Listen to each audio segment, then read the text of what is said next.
देख रहे हैं पब्लिक टाइम्स। नमस्कार, बिहार की खास खबरों के साथ मैं हूं संध्या। इस वीडियो में आप जानेंगे बिहार की खास खबर को। तो चलिए बिना देरी किए जानना शुरू करते हैं बिहार की तमाम खास खबरों को। बिहार में सेब की खेती करने वाले किसानों के लिए अच्छी खबर है। मुजफ्फरपुर में पहली बार सेब की खेती के लिए किसानों को अनुदान दिया जाएगा। मुजफ्फरपुर के अलावा भागलपुर, बेगूसराय, औरंगाबाद, वैशाली, कटिहार, समस्तीपुर जिले का भी इस योजना के लिए चयनित किया गया है। सातों जिले में 10 हेक्टेयर में सेब की खेती होगी। खेती करने वाले किसानों को उद्यान विभाग की ओर से 50% अनुदान मिलेगा। विशेष उद्यानिक फसल योजना निजी व सार्वजनिक क्षेत्र वर्ष 2021 से 22 के तहत सेब की खेती के लिए सभी जिले में भौतिक व वित्तीय लक्ष्य निर्धारित कर दिया गया है। भागलपुर, बेगूसराय, वैशाली को 2-2 हेक्टेयर का लक्ष्य दिया गया है, जबकि मुजफ्फरपुर, औरंगाबाद, कटिहार, समस्तीपुर को 1-1 हेक्टेयर में खेती का लक्ष्य दिया गया है। खगड़िया के बाढ़ नियंत्रण प्रमंडल 1 और 2 अंतर्गत बांधों व तटबंधों के कुल 15 स्थलों पर सुदृढ़ीकरण की स्वीकृति मिलने से अगले साल की बरसात व बाढ़ लोगों को नहीं सताएगी। तकनीकी सलाहकार समिति की स्वीकृति मिल चुकी है। योजना समीक्षा समिति की 23 नवंबर को पटना में बैठक है, जहां इस पर चर्चा होगी। यहां उम्मीद है कि अंतिम मुहर लग जाएगी। सब कुछ ठीक ठाक रहा तो अगले वर्ष बाढ़ बरसात के समय नदियों की नहर कहे जाने वाले इस जिले में हाय तौबा नहीं मचेगी। इस वर्ष कोसी, बागमती, गंगा और बूढ़ी गंडक पर बने बांध तटबंधों पर पानी का भयंकर दबाव रहा। कोसी पर बने जमींदारी बांध के वरुण स्थल को अति संवेदनशील रहा। हजारों लोगों की रातें संशय में बीती। रक्सौल से हल्दिया तक राज्य का दूसरा एक्सप्रेसवे बनेगा। 6 से 8 लेन वाले इस दूसरे एक्सप्रेसवे का निर्माण अगले साल से शुरू होगा। यह करीब 695 किलोमीटर लंबा होगा, जिसके निर्माण पर 54,000 करोड़ रुपए खर्च होंगे। इसके निर्माण को पूरा करने की समय सीमा वर्ष 2024 से 25 है।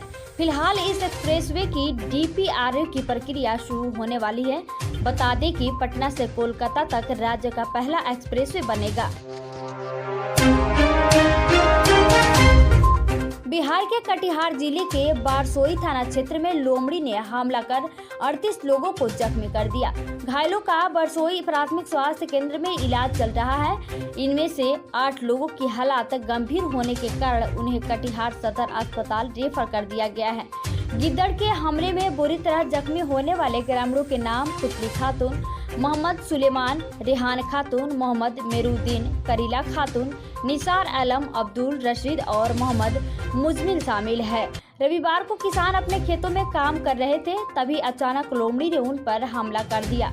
घटना को लेकर स्थानीय लोगों ने बताया कि अधिकतर ग्रामीण खेत में काम कर रहे थे, जबकि कुछ ग्रामीण सुबह टहल रहे थे।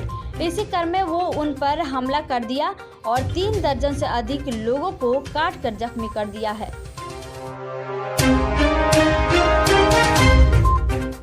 पटना जिले के बिक्रम में एक दिल दहला देने वाली सूचना आ रही है। बिक्रम थाने के असपुरा धर्मकांटा के पास रविवार को एक महिला ने अपने जिगर के टुकड़ों को कुएं में फेंक खुद भी कुएं में कूदकर आत्महत्या कर ली। एक पुराने कुएं से महिला और उसके 2 मासूम बच्चों के शव को बाहर निकाला गया है। स्थानीय पुलिस घटनास्थल पर पहुंची। शव की शिनाख्त के लिए सभी पंचायत प्रतिनिधियों को सूचित किया गया। शव की शिनाख्त रघुनाथपुर गांव के लाल साव की बेटी के रूप में हुई है। वे अपने नैहर से बिक्रम शहरामपुर निवासी पति से मिलने आई थी। मुंगेर खगड़िया के बीच गंगा पर बन रहे रेल सह सड़क पुल के अप्रोच पथ का काम युद्ध स्तर पर चल रहा है। सितंबर माह में राज्य कैबिनेट ने 25 दिसंबर को पूर्व प्रधानमंत्री अटल बिहारी वाजपेयी की जयंती पर पुल के लोकार्पण की घोषणा की है। तभी तक पुल निर्माण में कई काम अधूरा ही है। ऐसे में विभाग के निर्धारित डेटा लाइन पर पुल का लोकार्पण होना संभव नहीं दिख रहा है। निर्माण एजेंसी की अंदरूनी सूत्रों की माने तो खिड़ीका स्थान के पास करीब 350 मीटर में अभी भी अधिग्रहण का पेच फंसा हुआ है।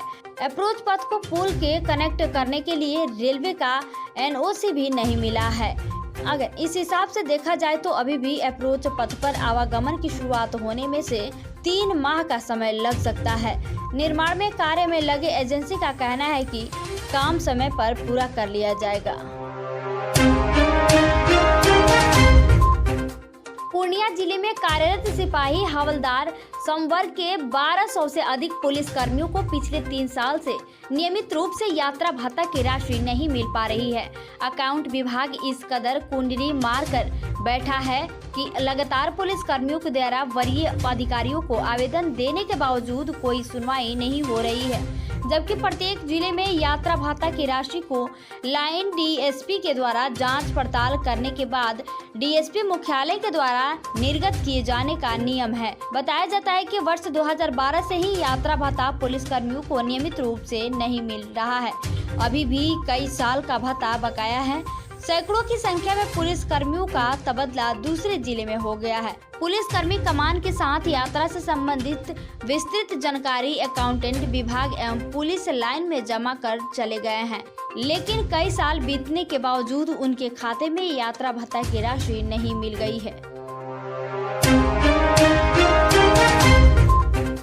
प्रधानमंत्री आवास योजना ग्रामीण के तहत पिछले 48 दिनों में 70,000 अधूरे आवास बनकर तैयार हुए हैं, जबकि निर्धारित लक्ष्य के अनुरूप 60 दिनों में 5.45 लाख आवास का निर्माण पूरा करना है। इस तरह देखें तो शेष 12 दिनों में निर्माण लक्ष्य को प्राप्त करना एक बड़ी चुनौती है। अक्टूबर और नवंबर 2021 में अभियान चलाकर सभी लंबित आवासों को पूर्ण करने के लिए ग्रामीण विकास विभाग ने मिशन 100% पूर्णता की शुरुआत की है। अक्टूबर और नवंबर 2021 में अभियान चलाकर सभी लंबित आवासों को पूर्ण करने के लिए ग्रामीण विकास विभाग ने मिशन 100% पूर्णता की शुरुआत की है। विभाग की ओर से 1 अक्टूबर 2021 को सभी जिलों में मिशन के तहत लंबित आवासों को पूरा करने का निर्देश दिया गया है। इसको लेकर जिलाधिकारी और उप विकास आयुक्त को जिम्मेदारी दी गई है। पटना के नेहरू नगर में एक ही परिवार के 6 लोग कोरोना संक्रमित पाए गए। संक्रमित पाए गए लोगों में 2 भाई, उनकी पत्नी, 1 भाई की बेटी और उनके पिता शामिल है। पिता और 1 भाई गंभीर होकर शुक्रवार को एम्स में भर्ती भी कराए गए हैं, जबकि बाकी 4 लोगों में बेटी को छोड़ सब लोगों की हालात में पर्याप्त सुधार है। जांच रिपोर्ट आने के 2 दिन बाद भी सिविल सर्जन कार्यालय और जिला प्रशासन के कंट्रोल रूम द्वारा पीड़ित परिवार की कोई सूद नहीं ली जा रही है। सिविल सर्जन कार्यालय द्वारा न तो परिवार से संपर्क किया गया और न ही उनके संपर्क में आए लोगों के बारे में जानकारी हासिल की गई। यही नहीं, 3T ट्रेनिंग, टेस्टिंग और ट्रीटमेंट के सीएम के फॉर्मूले को भी सिविल सर्जन कार्यालय द्वारा पूरी तरह से भुला दिया गया है। राज्य सरकारी बैंक ने बिहार सरकार की गारंटी पर भले ही धान खरीद के लिए कैश क्रेडिट लिमिट दे दी, लेकिन कई जिलों में कुछ खरीद एजेंसियां अभी सीसी लिमिट का इंतजार कर रही है। लिहाजा जिन किसानों का धान तैयार है वे भी सरकारी क्रय केंद्र पर बेच नहीं पा रहे हैं। पैसे के अभाव में इन एजेंसियों ने खरीद शुरू नहीं की है। नमी के अलावा खरीद अभियान की गति नहीं पकड़ने का यह भी बड़ा कारण बन रहा है। सरकार ने इस वर्ष धान खरीद के लिए 9,000 करोड़ रुपए लोन की गारंटी दी है। राज्य खाद्य और असैनिक आपूर्ति निगम इस काम के लिए जिन संस्थाओं से क्रियाशील पूंजी के लिए लोन लेगा उसकी गारंटी राज्य सरकार की होगी। इसके बाद राज्य सरकार ने लगभग 1300 करोड़ की सीसी लिमिट जिला सहकारी बैंकों को जारी कर दी है। इसके बावजूद 1/4 एजेंसियों ने अब तक धान खरीद की शुरुआत नहीं की है।